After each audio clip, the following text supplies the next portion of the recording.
بسم الله الرحمن الرحيم. بله برزانم خوشویستانم استاش هاتینەوە خزمەتتان لە شوێنێکی دیکەی زۆر دلگیر و زۆر خۆش ئەویش لەکوێ لە باخچەی سەلمانی فارسی لە شاری مەدینەی منەوەرە. بۆیە بەڕێزانم دەمانەوێ زیاتر زانیاری وەربگرین لە مامۆستای بەڕێز مامۆستا سلێمان سەنگەسەری بۆ ئەوەی زیاتر ئاشنامان بکات و هەروەها بۆمان ڕوون بکاتەوە بزانین ئەو شوێنە چییە و چۆنە و لە بەرچی پێی دەڵێن باخچەی سەلمانی فارسی. مامۆستا گیان سەلام عەلەیکوم. وعەلەیکوم السەلام. مامۆستا گیان دەمانەوێ زانیاریمان بدەیت لەسەر ئەو باخچەیە پێشەکی پرسیاری یەکەممان. زۆر باشە، دەست خۆش بێت. بسم الله الرحمن الرحيم الحمد لله رب العالمين والصلاة والسلام على خير خلقه وآله أجمعين. سپاس بۆ خوای پەروەردگار کە لە شاری پێغەمبەرین صلی الله عليه وسلم لە شوێنێکین کە پێی دەڵێن دارولئیمان، واتە ئەو شوێنە ئیمانی لێ و ئیمانی تێدا کۆ دەبێتەوە. ئومێدمان وایە ئیمانیش لە دڵ و دەرونی ئێمەدا زیاد بێ و ئیمان لە دڵماندا کۆ بێتەوە ئینشاء الله. اللهم آمین. زۆر خۆشە ئینسان لەگەڵ مەزموعەیەکی باش لە سەفەری خۆش بێت و لە شوێنی خۆش بێت و لە شوێنەواری خۆش ببینێت. بینینی ئەو شوێنەوارانەش بێگومان تام و چێژی خۆی هەیە و هەر شوێنێک کە ئینسان دەیبینێت چەند بیرەوەریەک دەخاتەوە بیری ئینسان.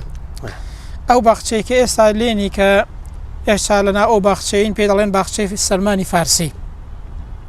بۆچی پێگوتراوە باخچەی سەلمانی فارسی بە ناوی ئەوەیەوە ناونراوە؟ تەبان کاتی خۆی سەلمانی فارسی لە تەمەنی گەنجێتیدا پیاوێکی نەسڕانی بووە.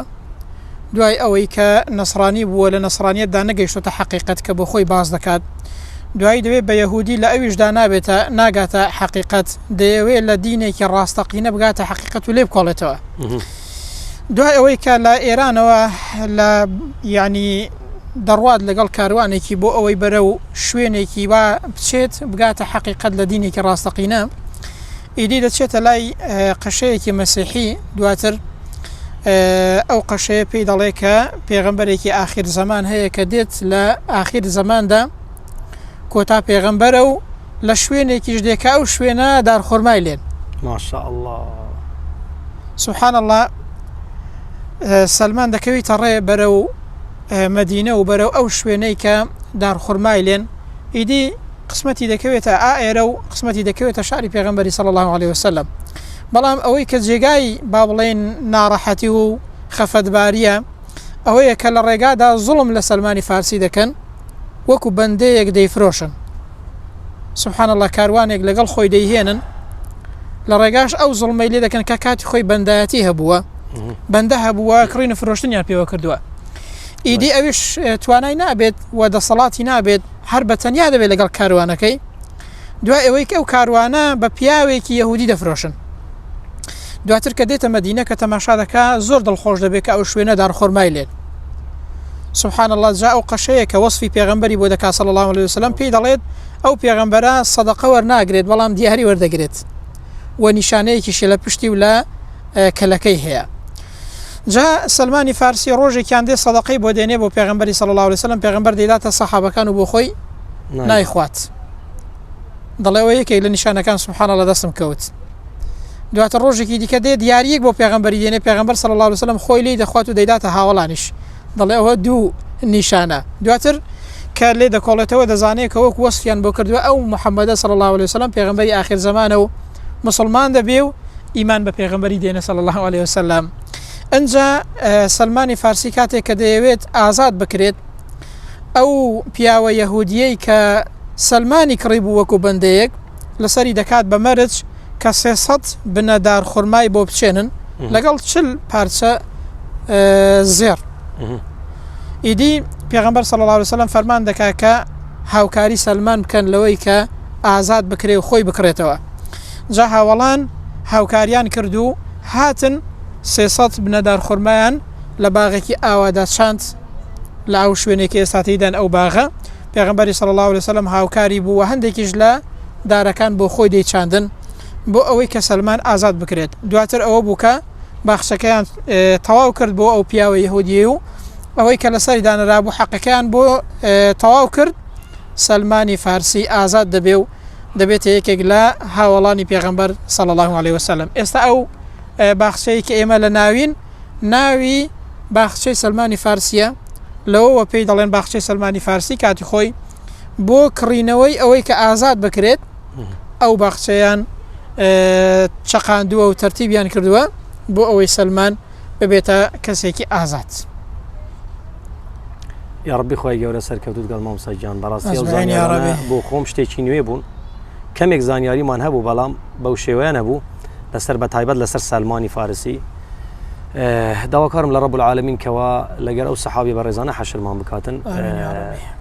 مامۆستا گیان بۆ خۆت وەکو شەخسی خۆت و هەلبەتەن ئەوە یەکەم سەفەریش نییە چۆن دەڕوانیە ئەو سەفەرە بە شێوەیەکی عام و بە تایبەتیش ئەها گەڕان بۆ ئەو شوێنە خۆشانە. وەڵا بێگومان ئینسان کە ئەو شوێنەوارانە دەبینێت گەورەی ئەو سەحابانەی بۆ دەردەکەوێت و بەڕاستی ئینسان یعنی هەستێکی غوربەتی بەرامبەر بە پێغەمبەر و صلی الله علیه وسلم هاوڵانی پێغەمبەری بۆ دروست دەبێت کە ئەو شوێنەوارانە دەبینی دەزانی کە ئەو سەحابانە بە چه ئەزیەت و ئازارێک و بە چه ناڕەحەتیەک توانیویانە ئەو پەیام و ئەو دینە بگێنن چۆن ماندوو بوون لە پێناوی گەیاندنی ئەو دینەدا ئەوان بۆ ئەوەی کە دینیان سەلامەت بێت دنیایان دەکردە قوربانی دینەکەیان و بە دوای حەقیقەتتا دەگەڕان بۆ ئەوەی کە دینیان سەلامەت بێ بۆ ئەوەی کە خوای پەروەردگاریان لێ ڕازی بێت. بەڕاستی ئینسان کە لە سەفەرێکی ئاوادا دێتە ئەو شوێنانە ئەو شوێنەوارە مێژوویانە دەبینێت بێگومان یعنی خۆشەویستی سەحابەکانی بۆ دروست دەبێت و هەز بە ماندوێتی ئەو سەحابانە دەکات و هەز دەکات کە ئێمە بەڕاستی یعنی شتێکی ئەوتۆمان نەکردەوە ئەو دینە پیرۆزەی ئیمانەکە شەحن دەکاتەوە و گەورەی ئەو سەحابانەمان بۆ دەردەخات. جا سلمانی فارسی یەکێک لەو دەرسوپەندانەی کە لە ژیانیدا هەیە ئەوەیە کە بە دوای حەقیقەتێکی ڕاستەقینەدا وێڵ بووە. ئێستا ئینسانی وایە جاری وایە هەڵی کەسێک دەبینێت جاری وایە کوڕواز لە نوێژیش دێنێت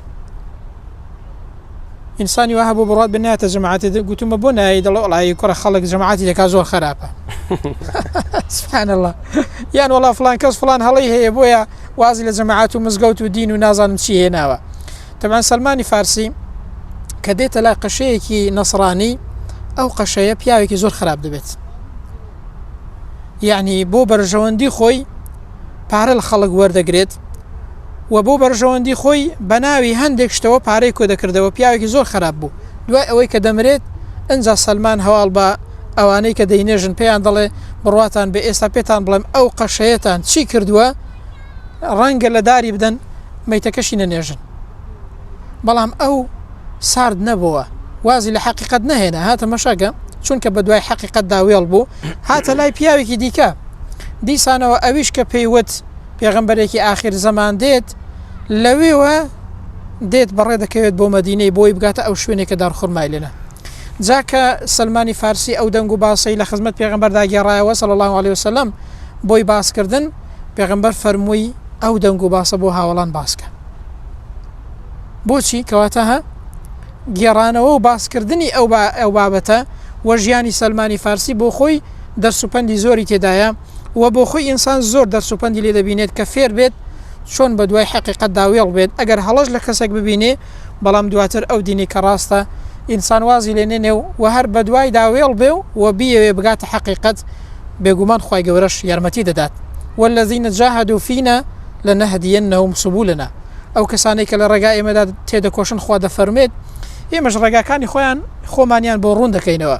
یعنی ئینسان کە هەوڵیدا لە ڕێگای حەقڕا یعنی حاڵی ببێت بکەوێتە سەر ڕاستە شەقامی ڕێگای ڕاست دەیخوای گەورەش ڕێگای بۆ ئاسان دەکا و دەیخاتە سەر ڕێگای ڕاست.